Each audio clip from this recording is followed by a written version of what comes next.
This video is sponsored by V-Guard.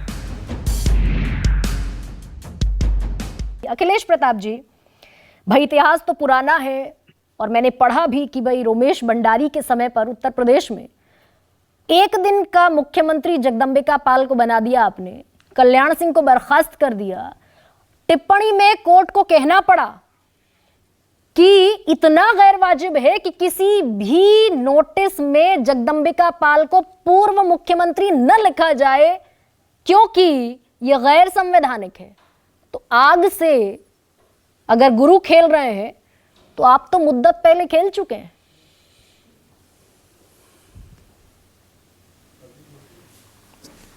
देखिए, पहले मैं आपके विषय पे बात करता हूं, फिर इसका जवाब देता हूं। महत्वपूर्ण यह है कि आज के वर्तमान परिप्रेक्ष्य में जो आप बातें कह रही हैं, जिसके पास सत्ता है, शीर्ष की सत्ता मतलब केंद्र, जिसके पास सारे पावर्स हैं गवर्नर अपॉइंट करने का और सब कुछ करने का, उसकी क्या आस्था लोकतंत्र में है?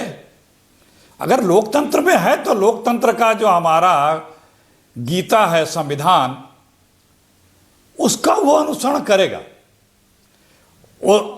और अगर उसकी आस्था लोकतंत्र में नहीं है तो वो संविधान का अनुसरण नहीं करेगा, क्योंकि गवर्नमेंट जो है वो कस्टोडियन है। राज्यपाल, राष्ट्रपति संविधान के कस्टोडियन होते हैं, सत्ता सिर पे बैठे लोग उसके कस्टोडियन होते हैं। और यही विषय आज सबसे महत्वपूर्ण है कि आज के तारीख में जैसे संविधान है उसी तरह मान लीजिए गाड़ी भी बहुत अच्छी हो और उसका ड्राइव करने वाला व्यक्ति के ऊपर डिपेंड करेगा कि वो किस तरह से चला रहा है, उसमें बैठे लोगों के साथ क्या हो सकता है, सड़क पर चलने वालों के साथ क्या हो सकता है, ये ड्राइवर के ऊपर डिपेंड करता है। हाँ। आज यहाँ नहीं है। आपने या बीजेपी के नेता ने अतीत का उदाहरण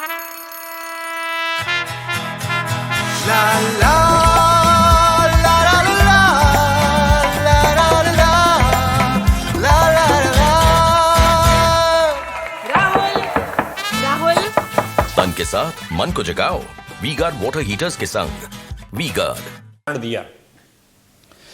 तब बाकायदे सरकारें बर्खास्त की गई थी। ठीक है, उस पर बहस हो सकती है कि सही बर्खास्त हुई थी कि गलत हुई थी, हम उस पर जाना नहीं चाहते।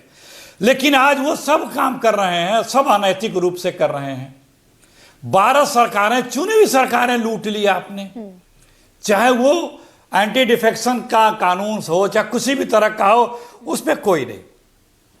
आपसे अगर कोई असहमत है, मत भिन्न है, आपसे किसी प्रकार से आपके हाँ में हाँ नहीं मिला रहा है, चाहे वो विपक्ष हो, चाहे विपक्षी पार्टी हो, चाहे विपक्ष की सरकार हो, चाहे किसान हो, चाहे मजदूर हो, चाहे नौजवान हो, वो देशद्रोही है, ये उसको कुचलना है। ये नियति है हमारे आदरणीय मोदी जी की सरकार की।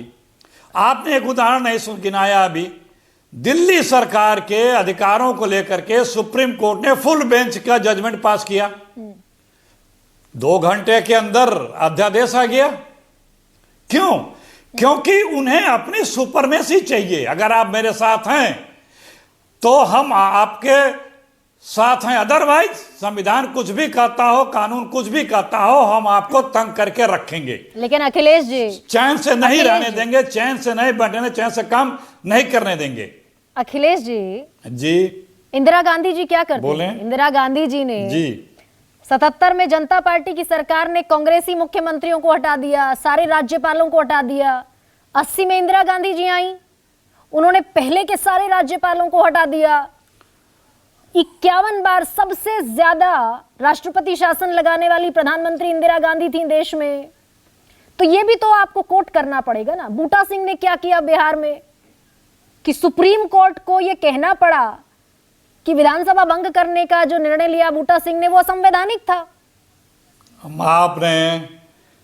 आपने मेरा शुरुआती उद्बोधन सुना ही नहीं।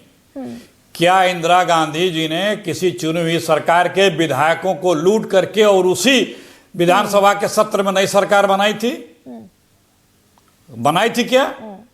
हमने कहा कि राष्ट्रपति शासन लगा, सरकारें बर्खास्त हुई, हम आप उस पर बहस कर सकते हैं, अपने अपना पक्ष गिना सकते हैं, सही हुआ कि गलत हुआ। वो ठीक है, वो एक संविधान के दायरे के तहत जो प्रोविजन है उसके तहत किया। अब उस पर कह सकते हैं कि गलत हुआ, सही हुआ कि नहीं हुआ। हमने तो कई बार उसके लिए खेद भी व्यक्त किया है, इमरजेंसी के और चीज़ों के लिए। लेकिन बात यहाँ ये है कि आप चुनी हुई सरकार को, उसके विधायक को तोड़ करके और फिर उसको आप सरकार को गिरा करके नई अपनी सरकार उसी से चुनी हुई सरकार का बना ले रहे हैं।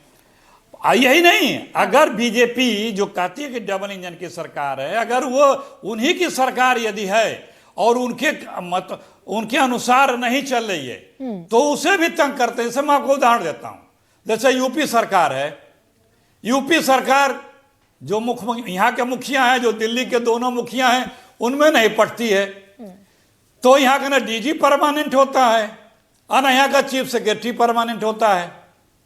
पिछले कई वर्षों से प्रदेश सरकार से नाम जाता है, यहाँ बने हुए हैं डीजी, लेकिन उनको जो केंद्र सरकार अप्रूवल देता है वो नहीं देता है, क्योंकि यहाँ के मुखिया और वहां के मुखिया में पटरी नहीं है, तो वो नहीं दे। ऐसा नहीं, जो इस विचारधारा का होता है वो अपना पराया नहीं देखता।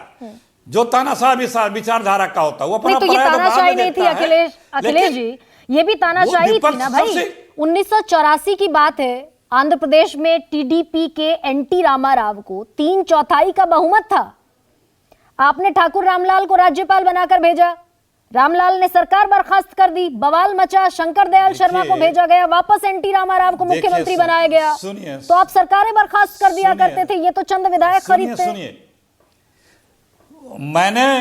मैंने कहा आपसे कि इस पे हम आप बहस कर सकते हैं, तो इसका मतलब ये कि अगर अतीत में किसी के तरह से किसी प्रकार की गलतियां हुई हो तो आज आपको अथॉरिटी मिल गया कि आप बोलिए हाँ आपने की है इसलिए मैं कर रहा हूं। ये पॉइंट आपका वैलिड है, सबमिटेड है। फिर इतना साहस से बोले ना, फिर ये साहस से बोले, कहें ये भी कहेंगे हम संविधान के दायरे में कर रहे हैं। तो जो उस समय भी हुआ, अगर वो गलत है, आप गलत कर रहे हैं तो फिर आप भी कहो ना कि हम कर रहे हैं। हाँ ठीक है, तब भी असंवैधानिक हो रहा था, अभी भी असंवैधानिक हो रहा है। वो राजनीतिक डिसीजन थे, देखिए इस पे बहस हो सकती है, मैंने आपसे पहले भी कहा। तो आज जो सरकारें चुन के आती हैं उन सरकारों को गिरा करके एंटी डिफेक्शन के अलावा आपने महाराष्ट्र की सरकार को देख लीजिए, क्या भूमिका रही स्पीकर की, सुप्रीम कोर्ट ने क्या क्या कहा, वो मैं बता चुकी हूं अखिलेश जी। किस तरह से वहां 2-3 बार सरकारें बदली। लेकिन इसीलिए मैंने परिपाटी शब्द का अपने सवाल में जिक्र किया है। This video is sponsored by V-Guard.